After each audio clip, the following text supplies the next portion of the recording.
안녕하세요, JK입니다. 오늘은 첫 번째 시간, 바로 요리를 잘하기 위해서 필요한 4가지 이해에 대해서 설명드릴 겁니다. 요리를 잘하기 위해서 어떤 이해가 필요한가, 그거에 대해서 좀 설명드릴 건데요. 첫 번째, 조리 도구에 대한 이해. 두 번째, 재료에 대한 이해. 그리고 세 번째, 가열에 대한 이해. 마지막으로 네 번째, 맛에 대한 이해. 이렇게 4가지의 이해가 필요합니다. 왜냐? 첫 번째는 조리 도구에 대한 이해였죠.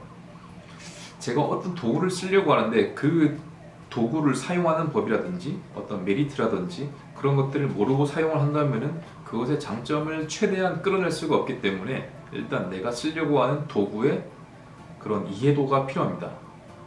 그래서 조리 도구를 많이 이해할수록 범용성이 높아지는데, 범용성이라고 하는 것은 그만큼 다양한 도구를 가지고 다양하게 텍스처를 변화를 줄 수도 있고, 그 다음에 더 편리하게 이용할 수 있다는 거죠. 그리고 더 많은 창의적인 생각을 할 수도 있습니다. 이 도구를 가지고 어떤 변화를 줄 수가 있겠구나라는 것을 대입할 수가 있기 때문에 조리 도구에 대한 이해는 정말 중요한 것이고요. 두 번째, 재료에 대한 이해. 이것도 정말 중요한 이유는 그 재료의 특성을 잘 알고 있어야 됩니다. 만약에 잡채를 만든다고 했을 때 잡채에 만약에 당근, 양파, 버섯, 그리고 당면 등을 넣는다고 생각했을 때, 자, 뭘 먼저 볶아야 되는지 사람들이 생각을 하겠죠. 아니면 다른 사람들의 레시피를 보고서 그 순서를 정할 겁니다. 근데 이런 재료들의 특성을 먼저 내가 머리로 이해를 하고 만드는 것과 그냥 시킨 대로 만드는 것과 엄청난 차이가 있습니다. 만약에 당근의 특징이라고 하면 여러분들 어떤 게 생각나시나요? 일반적으로 봤을 때 당근의 특성은 단단하고 중심부에 물이 많고, 그리고 볶을 때 시간이 오래 걸리고 약간의 단맛도 가지고 있으면서, 그리고 기름에 볶았을 때 기름도 황색으로 변할 정도로 이제 색깔을 변색시킬 수 있는 그런 색소를 가지고 있습니다. 그러면 재료를 볶을 때 당근과 양파, 버섯이 있다면 무엇을 먼저 볶을지 생각을 해봐야 되는데, 이런 특성을 잘 알고 있어야 된다는 거죠. 그냥 무작정 요리를 만든다고 해서 조리 과정을 마음대로 배치해버리는 것은 다음번에 요리를 만들었을 때 똑같은 맛을 낼 수가 없다는 겁니다. 그런 나만의 룰을 가지고 있어야지 어떤 요리를 만들든지 간에 두 번째 만들 때 똑같은 맛을 낼 수가 있어요. 요리에서 가장 중요한 부분, 일관성. 그게 이제 일관성에 해당되는 부분입니다. 내가 음식을 만들어줬어요.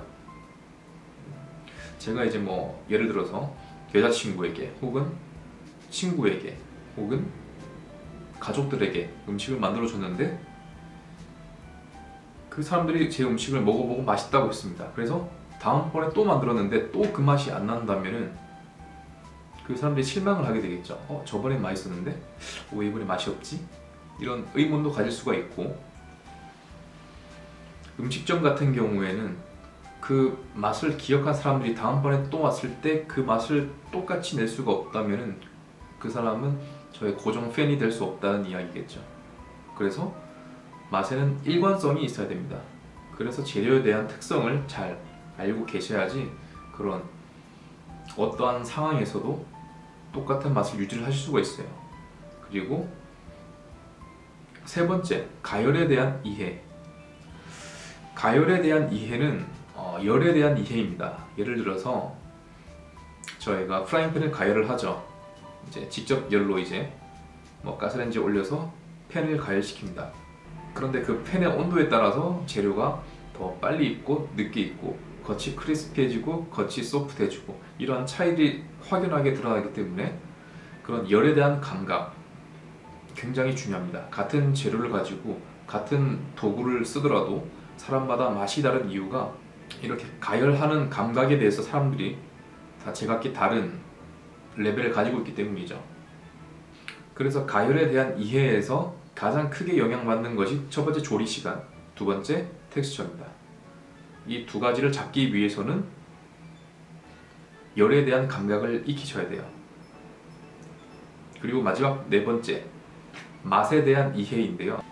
자, 맛에 대한 이해를 깨우치기 위해서는 많이 먹어봐야 됩니다. 그리고 요리를 많이 해보는 방법밖에 없어요. 제가 이론으로 설명은 드릴 테지만 요리도 어떻게 보면 경험에서 축적되는 그런 스킬이기 때문에 첫 번째 많이 경험해보시고 많이 만들어보시고 많이 겪어보셔야 돼요.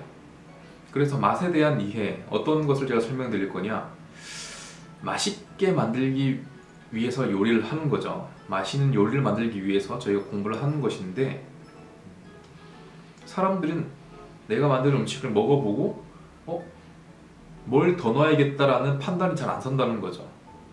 예를 들면 국을 끓였는데 뭔가 맹맹하고 뭔가 싱겁고 맛이 안 나고 그럴 경우가 있습니다. 자, 국을 가지고 설명드릴 건데, 왜냐면 요리 중에서 국이 정말 어려워요.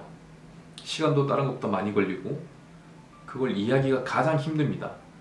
볶음이라든지 무침, 그냥 어떠한 재료를 일정 배합으로 넣으면은 맛이 나게 되어 있어요. 그리고 불 조절만 잘하면은 볶음이 잘 완성이 됩니다. 그런데 국은 조금 더 디테일한 과정이 필요해요. 그래서 국을 가지고 설명을 드릴 건데, 자, 예를 들어서 국을 끓였다고 가정을 해볼게요. 뭐 미역국, 김치찌개 많이 끓이시죠? 김치찌개 가지고 설명드릴게요. 김치찌개를 끓였는데 뭔가 밍밍한 맛이 나요. 뭔가 좀 부족하고, 먹어봤는데 싱겁지는 않은데 짠데 뭔가 부족한 느낌이 듭니다. 그럴 때 뭘 넣어야 될까요? 일단 국의 맛을 내기 위해서 가장 큰 영향을 미치는 것은 소금이랑 간장입니다. 소금이랑 간장인데, 기본적으로 짠맛이 베이스가 깔려있다고 하면은 더 이상 소금은 안 넣으셔도 돼요. 뭔가 부족한 것 같은데 하다가 소금 더 넣으면은 그게 너무 짠 국이 되는 거고요. 간은 적당한 것 같은데 뭔가 부족이라고 할 때 간장을 넣으셔야 돼요. 근데 간장을 넣었는데도 맛이 안 날 때가 있습니다. 그거는 내가 만들고자 했던 국에 감칠맛이 부족했기 때문이에요. 김치찌개 돼지고기를 넣었는데 돼지고기에서 충분히 맛이 끓어날 정도의 그런 양이 안 들어갔다든지, 아니면은 감칠맛을 낼 만큼의 시간을 안 끓였던지, 그런 경우가 많습니다. 만약에 어떠한 레시피를 가지고 똑같은 과정을 가지고 끓였습니다. 근데 한 사람은 10분을 끓였고 한 사람은 20분을 끓였고 한 사람은 30분을 끓였어요. 그러면은 그 맛이 확연하게 깊이가 달라집니다. 그 대신 수분이 줄어들었기 때문에 더 짠맛을 가지긴 할 텐데, 이 맛에 대한 깊이는 더 오래 끓일수록 일단 깊이는 증가가 돼요. 그래서 음식을 하시면서 여러분들이 깨달아야 될 것은, 어떤 맛이 부족했을 때 뭘 넣으니까 보충이 되더라라는 것을 직접 체험을 하셔야 돼요. 자, 약간 맛이 안 났을 때 간장을 조금 넣으니까 맛이 나더라, 혹은 맛도 조금 안 나고 간도 약한데 10분 더 끓이니까 밸런스가 딱 잡히더라. 이런 팁을 여러분들이 조금씩 깨달으셔야 돼요. 그런데 요리할 때 그냥 하시거나 이제 그런 충분히 혼자 깨달을 수 있는 부분을 놓치시는 분들이 많아요. 조금 더 신경을 쓰셔서 요리를 잘하고 싶으신 그 마음을 가지고 이것을 하니까 어떻게 되더라 라는 그런 공식을 만드세요. 제가 말씀드린 4가지 다시 한번 말씀드리면은, 조리 도구에 대한 이해, 두 번째는 재료에 대한 이해, 세 번째 가열에 대한 이해, 그리고 마지막 4번째 맛에 대한 이해. 이것만 딱 4가지 이해만 마스터 하신다면은 일단 요리를 하는데 그 어려운 장벽이 굉장히 빨리 무너질 겁니다. 그리고 혼자서 뭔가를 생각하면서 요리를 발전시킬 수 있는 능력이 생겨요. 일단 오늘은 여기까지 설명드리도록 하겠습니다. 다음 시간에 또 뵙겠습니다. 안녕.